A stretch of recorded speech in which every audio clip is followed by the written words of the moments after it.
Hello everyone, welcome back. In this session, we will discuss QoS tool called classification and marking. I am assuming that you know why we use QoS, quality of service. Let's start with classification. So, very first thing we have to do for QoS is classification, where we divide the traffic into different classes.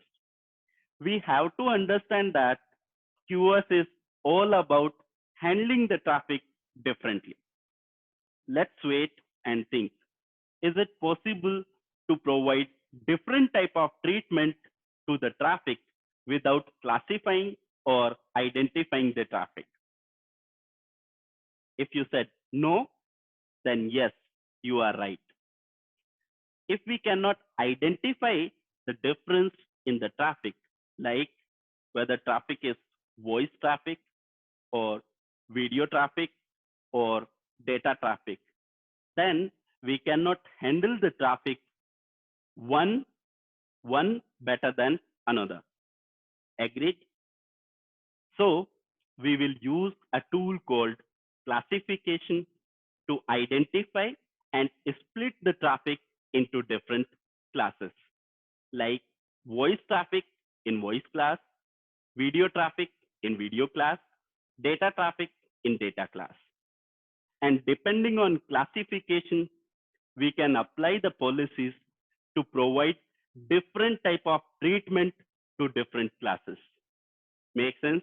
At this point, we understood that classification is used to identify and split the traffic into different classes, right? Now, let me start with another QoS tool called marking. So, marking is a mechanism which is used to write a value inside layer 2 or layer 3 header. To conceptualize this, you can think marking as a coloring the traffic or tagging the traffic. Okay, like voice will be tagged as red color, video will be tagged as yellow color, data will be tagged as green color. Let's say you are receiving a traffic with red color, means it's a voice traffic. Let's say you are receiving a traffic with yellow color, means it's a video traffic. Same way, if you are receiving a traffic with green color, means it's a data traffic. So these marking will be used by other QoS tool to decide how to handle the traffic if something is coming with red color, yellow color, or green color. Please keep in mind that marking depends on which layer you are doing the marking. For example, DSCP or IP precedence will be used for marking at layer 3. Marking also establishes a trust boundary. When you say trust boundary, means on which device you are going to trust the marking which is available on the traffic. I mean to say, when traffic enters on a port, and if this particular port is trusted port, means we are going to trust the marking available on this incoming traffic. Make sense? So now we have high level understanding of classification and marking, right? Let's have a look how we can perform classification and marking. So here is the list for classification and marking. Classification can be done at layer 1, 2, 3, 4, 7, as well as we can do internal classification using QoS group. Okay. Marking can be done at layer 2, layer 3, as well as marking can be done using internal values like QoS group. These values are local to router. Okay.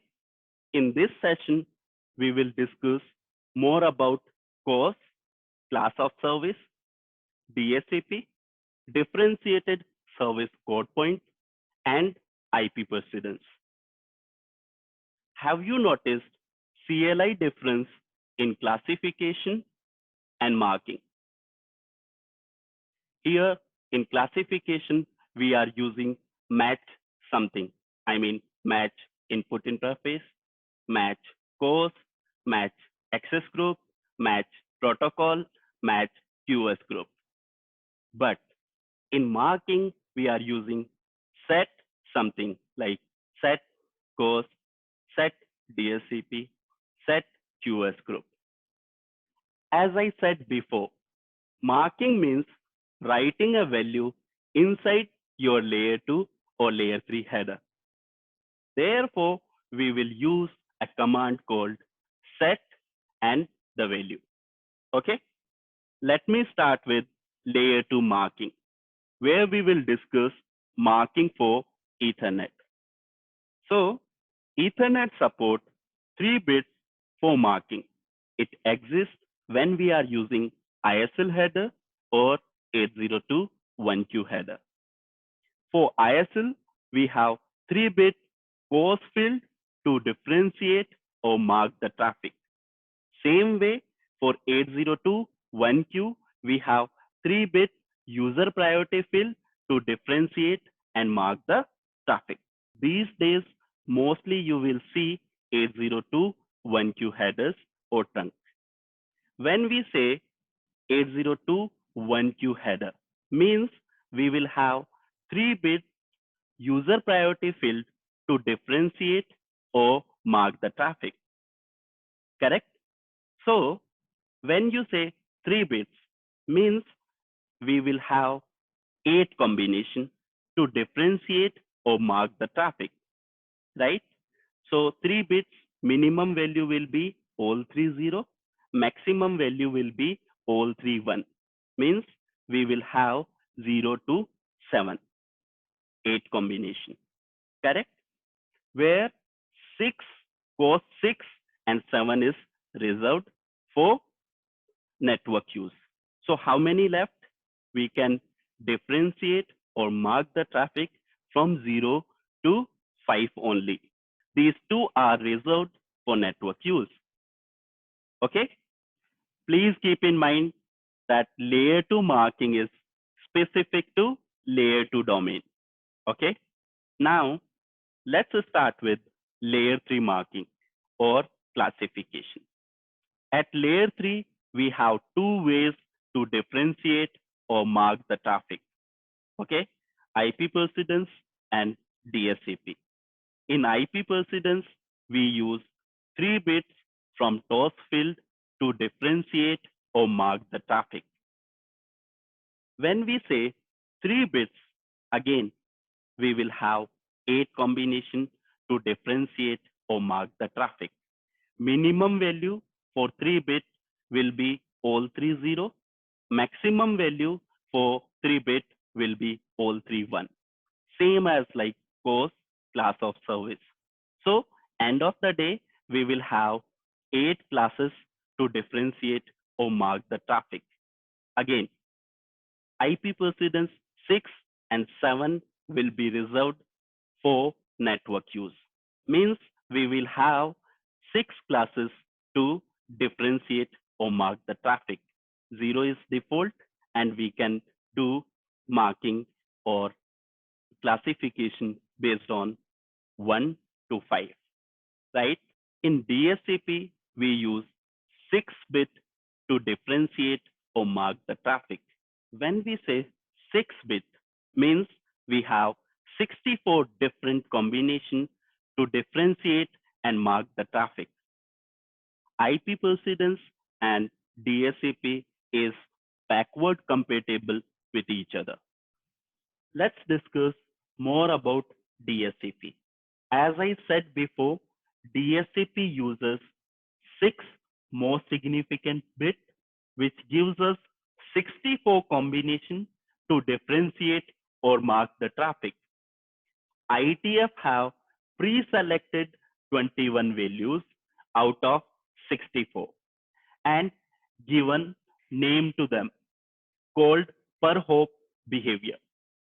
Okay, these 21 values falls under four categories: EF, expedite forwarding; CS, class selector; AF, assure forwarding; BE, best effort.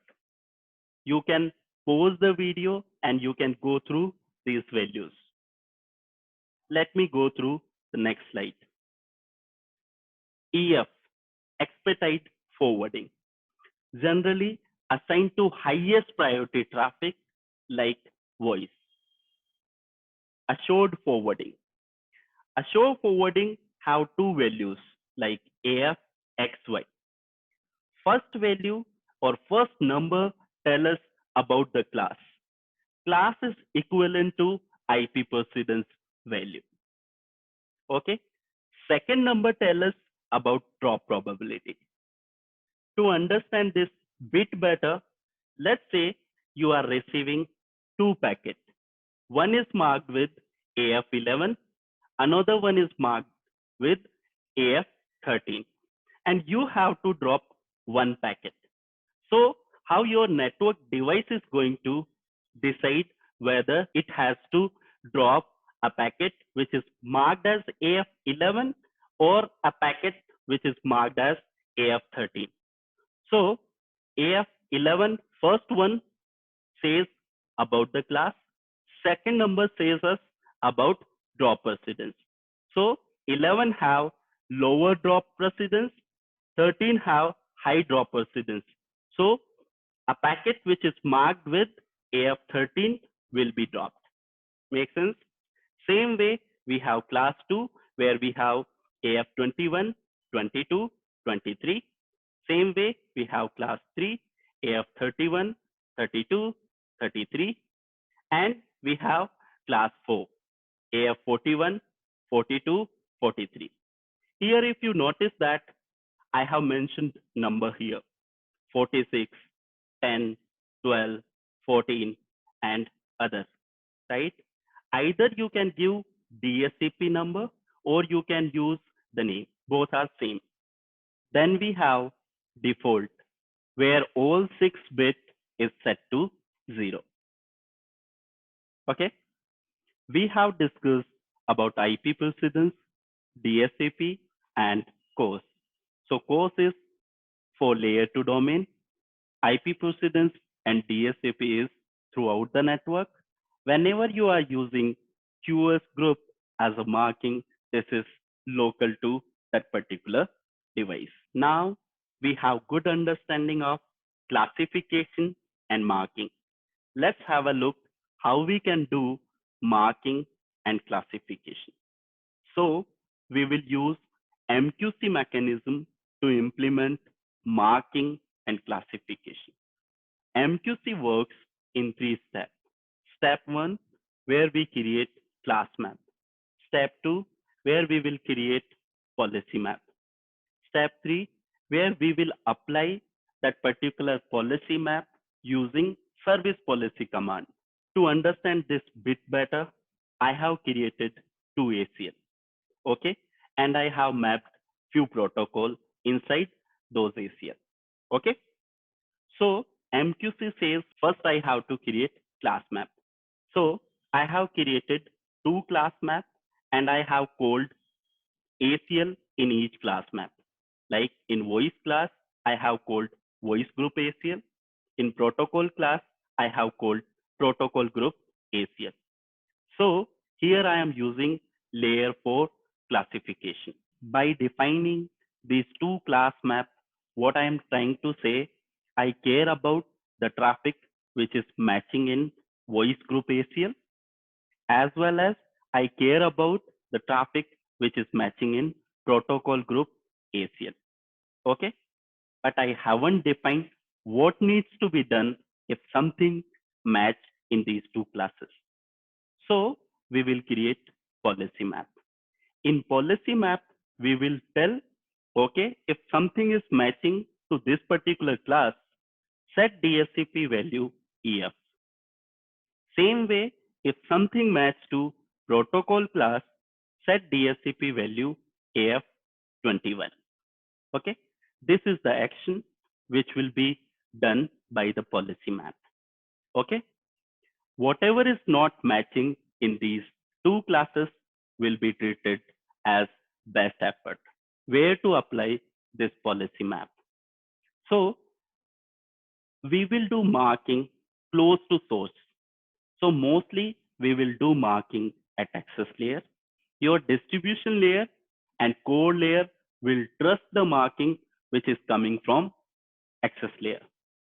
Like, let's say I have access layer, distribution layer, core layer. So where do I need to do marking? I will do the marking at access layer, and your distribution and core will trust those marking. Make sense? So close to source. Here is some Cisco recommendation for different type of traffic like voice, critical data, call signaling, bulk data, best effort. Okay, I would like to discuss one point about class map. At this point, we understood that class map is used to define match parameter to classify the traffic into different classes, right? When we have a class map configured with multiple match statements, then we use match any or match all to define whether we are going to use OR operation or AND operation. For example, let's say I have configured a class map with multiple match statements and I use match any keyword. Means one statement has to match to fold the traffic in this particular class map. Okay. If we have configured multiple match statements with match all keyword, means all match statement has to match to fold the traffic in this particular class map. These are few points which we already discussed. Hope this was useful. Thank you for your time.